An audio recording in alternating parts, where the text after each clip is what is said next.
सुलोचना सतीकी की कथा। रामायण के प्रमुख पात्रों में देवी सुलोचना का जिक्र भी आता है। सुलोचना वासुकी नाग की पुत्री थी, लेकिन उसका विवाह लंका के राजा रावण के पुत्र मेघनाद के साथ हुआ था। रामायण में जिक्र है कि लक्ष्मण ने जब युद्ध में मेघनाद का वध कर दिया, तो उसके कटे हुए शीश को भगवान श्रीराम के शिविर में लाया गया था। इंद्रजीत मेघनाद रावण का महापराक्रमी पुत्र था।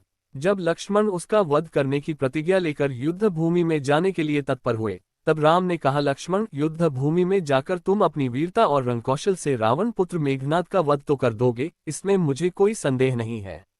लेकिन एक बात का विशेष ध्यान रखना कि मेघनाद का मस्तक भूमि पर किसी भी प्रकार न गिरे, क्योंकि मेघनाद एक नारी व्रत का पालक है और उसकी पत्नी परम पतिव्रता है।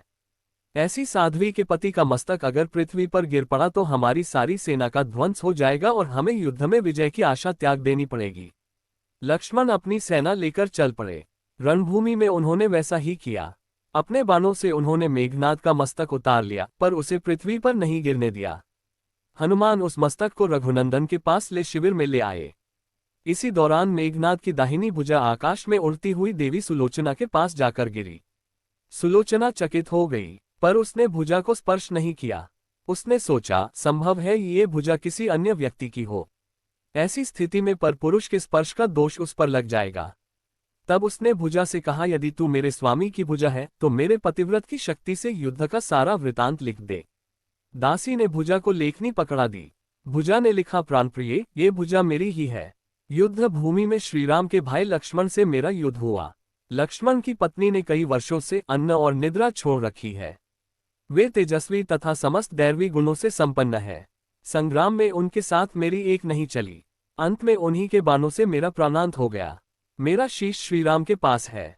ये देखकर सुलोचना व्याकुल हो गई और विलाप करने लगी।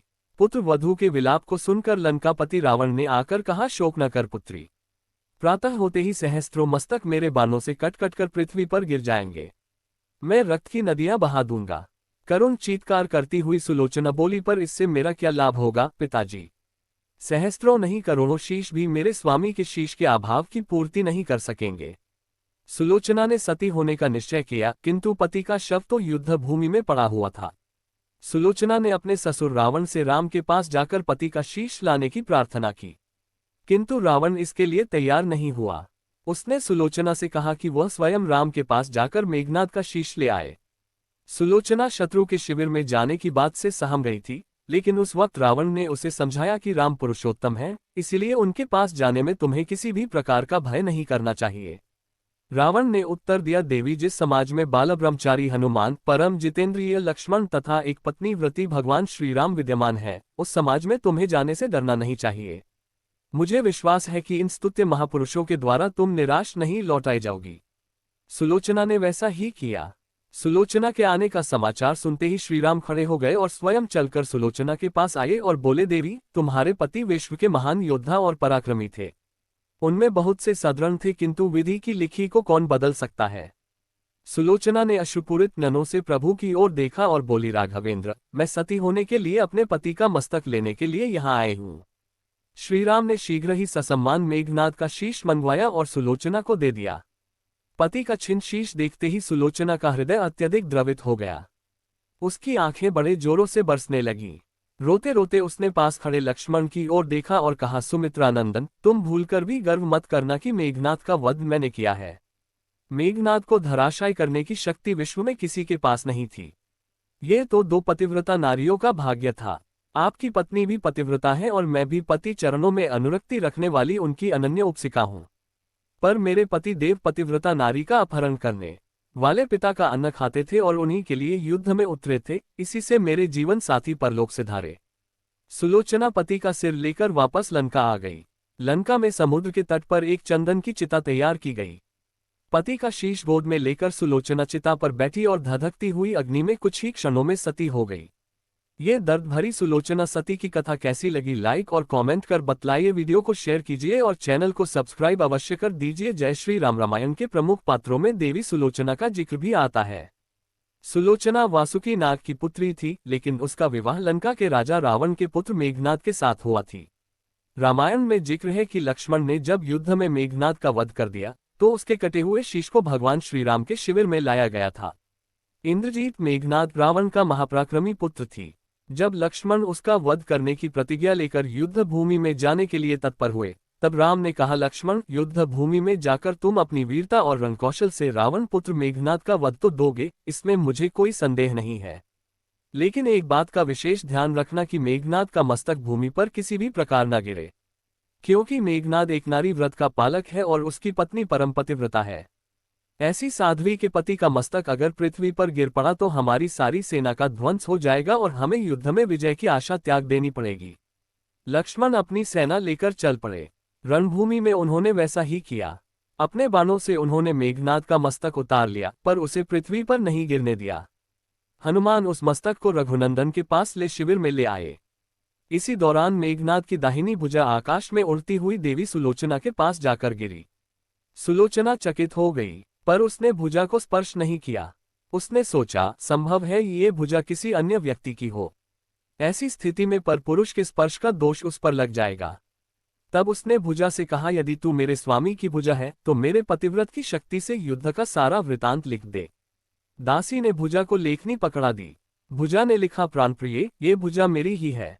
युद्ध भूमि में श्रीराम के भाई लक्ष्मण से मैन हुआ। लक्ष्मण ने कई वर्षों से पत्नी, अन्न और निद्रा छोड़ रखी है। वे तेजस्वी तथा समस्त दैवी गुणों से संपन्न है। संग्राम में उनके साथ मेरी एक नहीं चली। अंत में उन्हीं के बाणों से मेरा प्राणांत हो गया। मेरा शीश श्रीराम के पास है। ये देखकर सुलोचना व्याकुल हो गई और विलाप करने लगी। पुत्र वधू के विलाप को सुनकर लंकापति रावण ने आकर कहा, शोक न कर पुत्री। प्रातः होते ही सहस्त्रों मस्तक मेरे बाणों से कट कट कर पृथ्वी पर गिर जाएंगे। मैं रक्त की नदियां बहा दूंगा। करुण चीत्कार करती हुई सुलोचना बोली, पर इससे मेरा क्या लाभ होगा पिताजी? सहस्त्रों नहीं करोड़ों शीश भी मेरे स्वामी के शीश के अभाव की पूर्ति नहीं कर सकेंगे। सुलोचना ने सती होने का निश्चय किया, किंतु पति का शव तो युद्ध भूमि में पड़ा हुआ था। सुलोचना ने अपने ससुर रावण से राम के पास जाकर पति का शीश लाने की प्रार्थना की, किंतु रावण इसके लिए तैयार नहीं हुआ। उसने सुलोचना से कहा कि वह स्वयं राम के पास जाकर मेघनाद का शीश ले आए। सुलोचना शत्रु के शिविर में जाने की बात से सहम गई थी, लेकिन उस वक्त रावण ने उसे समझाया कि राम पुरुषोत्तम है, इसलिए उनके पास जाने में तुम्हें किसी भी प्रकार का भय नहीं करना चाहिए। रावण ने उत्तर दिया, देवी, जिस समाज में बाल ब्रह्मचारी हनुमान, परम जितेंद्रिय लक्ष्मण तथा एक पत्नी व्रती भगवान श्री राम विद्यमान है, उस समाज में तुम्हें जाने से डरना नहीं चाहिए। मुझे विश्वास है कि इन स्तुत्य महापुरुषों के द्वारा तुम निराश नहीं लौटाई जाओगी। सुलोचना ने वैसा ही किया।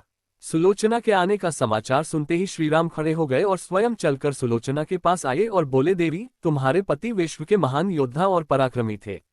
उनमें बहुत से सदृढ़ थे, किंतु विधि की लिखी को कौन कहता है। सुलोचना ने अश्रुपूरित नयनों से प्रभु की ओर देखा और बोली, राघवेंद्र, मैं सती होने के लिए अपने पति का मस्तक लेने के लिए यहाँ आए हूँ।